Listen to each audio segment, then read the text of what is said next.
ইউটিউবে এসছি। এই ভাই আমাদের গতকালকে ওনার সার্কামসিশন করেছি, জেরেসা সার্কামসিশন হয়েছে। তো সেই সার্কামসিশন হওয়ার পরে ওনার এক্সপিরিয়েন্সটা কেমন হলো সেটা নিয়ে জাস্ট আজকে আমরা ডিসকাশন করব। তো সবে যেহেতু 24 ঘন্টা হয়েছে, ফুল এক্সপিরিয়েন্স তো ওনার পক্ষে বলা সম্ভব নয়। আলটিমেটলি রেজাল্ট কেমন হলো সেটা মাসখানেক পরে বোঝা যাবে। তো এই 24 ঘন্টার মধ্যে ওনার যে যে জিনিসগুলো হয়েছে বা যে জিনিসগুলো হয় বা যে প্রশ্নগুলো আছে সেগুলো নিয়ে আমরা আলোচনা করব। তো আমি প্রথমে ভাইকে কিছু কোশ্চেন জিজ্ঞেস করবো, তারপরে ভাই আমাকে কিছু প্রশ্ন বা মতামত হয়তো জানাবেন ওনার তরফ থেকেও।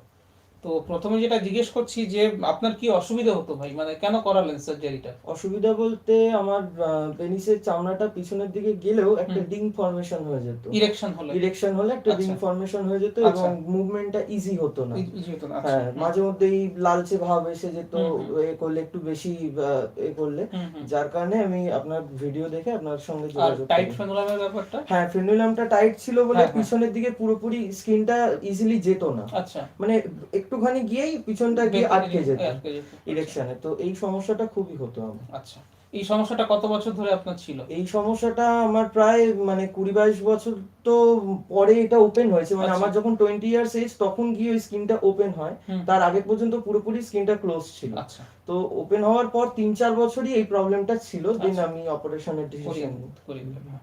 তো ভাই যেটা বললেন এটাকে ফাইমোসিস অন ইরেকশন বলে। কিছু কিছু ক্ষেত্রে যেটা হচ্ছে, স্কিনটাকে পেছনে আনতে গেলে পরে ফ্ল্যাসিড অবস্থায় যখন থাকছে, নরম থাকছে, তখন সেটা ইজিলি পেছনে চলে আসছে।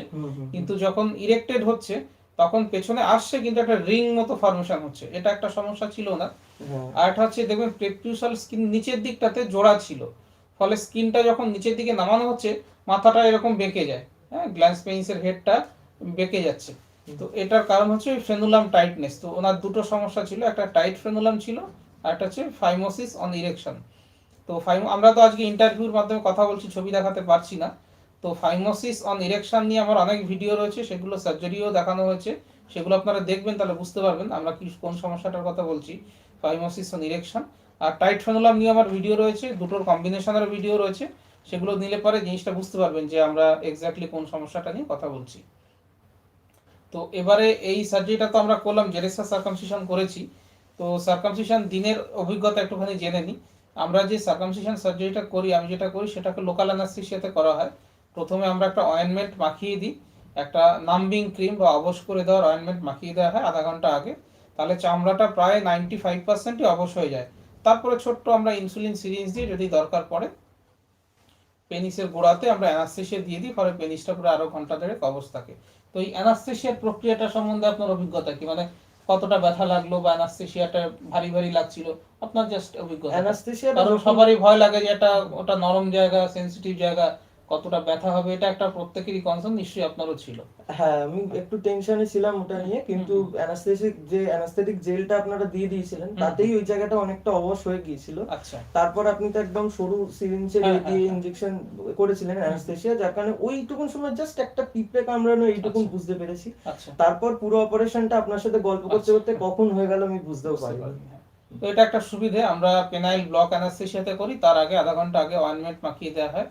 এটা খুব শক্তিশালী নাম্বিং ক্রিম, যেটা পুরোপুরি, প্রায় পুরোপুরি বলবো না, 95% অবশ হয়ে যায়। তারপরে যেটুকু দরকার আমরা সেটুকু হচ্ছে ওই ইনজেকশন দিয়ে করে দিই।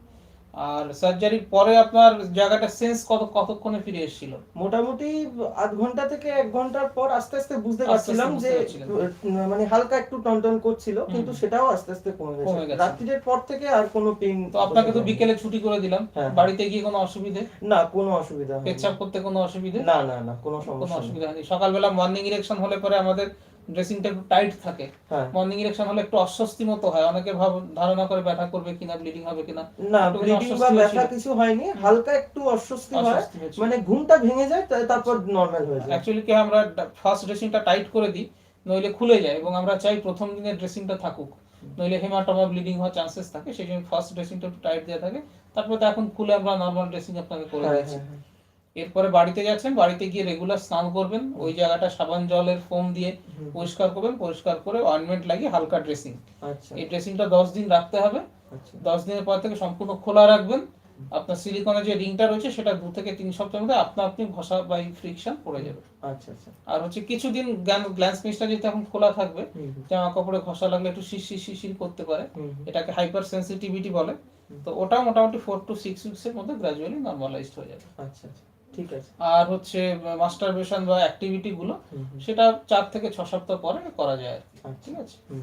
তো ওভারঅল 24 ঘন্টা হয়েছে ভাই, হ্যাঁ, হ্যাঁ। আপনি ফাইনাল এক্সপিরিয়েন্স তো বলতে পারবেন না, হ্যাঁ, সেটা 1 মাস পরে বোঝা যাবে। হ্যাঁ। তো আজকে অবধি আপনার আমাদের ক্লিনিকটা কেমন লাগলো, বা কোঅপারেশন, বা ধরুন ডাক্তারবাবু আমি করেছি, অ্যানাস্থেসিস্ট ছিলেন, আমাদের ক্লিনিকটা বা আমাদের বিহেভিয়ার বা আমাদের সার্ভিস আপনার কেমন লেগেছে? খুবই ভালো সার্ভিস, মানে আচ্ছা। এখানে এলে মনে হবে না যে আমি একটা ক্লিনিকে বা একটা হসপিটাল বা নার্সিং হোমে এসেছি। খুব আচ্ছা। ফ্যামিলিয়ার সার্ভিস, গল্প করতে করতে সময় কেটে যাবে, এবং ডাক্তারবাবুও খুব ভালো, প্রত্যেকটা স্টাফ খুব ভালো এখানকার, আচ্ছা।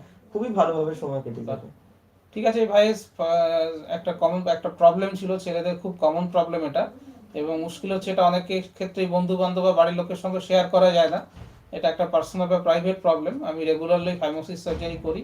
আমার এই যে ইউটিউব দেখছেন আপনারা, এখানে অনেক ভিডিও দেওয়া রয়েছে, মানে বিভিন্ন টাইপ, জেরেসাস সার্কামসিশন বা stitch circumcision, cosmetic stitch circumcision, revision circumcision, বা পেনিসের কালার চেঞ্জ হয়ে গেছে সেটার সার্জারি, বা ডায়াবেটিক পেশেন্টদের ফাইমোসিস রয়েছে সেটার সার্জারি, বা প্যারাফাইমোসিসের সার্জারি, বিভিন্ন ধরনের যে পেনিস রিলেটেড কসমেটিক রিলেটেড যে প্রবলেমগুলো রয়েছে সেগুলো আমি রেগুলারলি করে থাকি।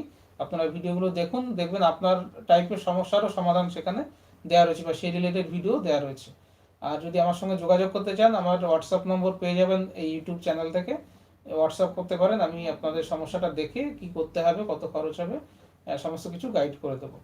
আর এই ভাইকে আর একটা জিনিস জিজ্ঞেস করি, আমাদের মধ্যে যে কমিউনিকেশনসটা, সেটা তো কালকেই আপনার সঙ্গে ফার্স্ট আমার দেখা হলো, তার আগে ওভার ফোনেই হয়েছে। হ্যাঁ। তো কখনো অসুবিধা হয়নি তো? আপনি ফটো পাঠালেন, আমরা আপনাকে প্রেসক্রিপশন পাঠালাম, আপনি ইনভেস্টিগেশন পাঠালেন, ইনভেস্টিগেশন রিপোর্ট দেখে আপনাকে বুক করতে বললাম, কোনো অসুবিধা না, কোনো অসুবিধা হয়নি। যখনই যা করেছি সঙ্গে সঙ্গে মোটামুটি আধ ঘন্টার মধ্যে আমরা রিপ্লাই পেয়ে গেছি। তো আজকাল সুবিধা হয়েছে আমাদের, ইন্টারনেট হওয়ার জন্য, স্মার্টফোন থাকার জন্য আমরা পেশেন্টের ফটো পাঠিয়ে দিতে পারি, ওভার ফোন কনসালটেশন করা যেতে পারে। যারা দূর থেকে পেশেন্টরা আসেন তাদের খুব সুবিধা হয়। কাছাকাছি হলে তো তারা দেখিয়ে যান, কিন্তু যারা দূরে তারা কিন্তু ওভার ফোন পাঠাতে পারেন। আমি প্রেসক্রিপশন করে দেবো, ইনভেস্টিগেশন হয়ে যাবে, রিপোর্ট চেক করে নেব। আশা করি একটা ভালো পরিষেবা আপনাদেরকে দিতে পারবো। আর এই ভাই এসছিলেন, খুব ভালো লাগলো। আর সত্যি কথা বলতে কি, এটা তো প্রাইভেট পার্টের সার্জারি, অনেক পেশেন্টই একটুখানি লজ্জা পান, তারা ইন্টারভিউ দিতে চান না। আমরা কখনোই কোনো পেশেন্টকে কিন্তু জোর করি না বা বলি না তারা দিতে, নিজের থেকে সেলফ থেকে দেয়।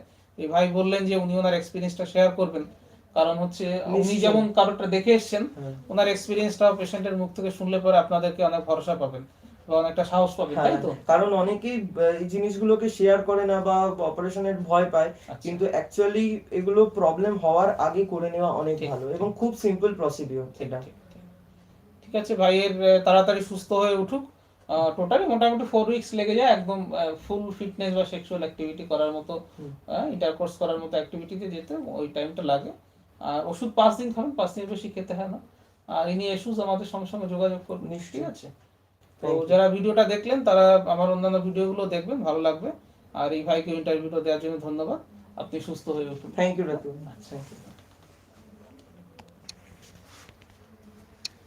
ঠিক আছে।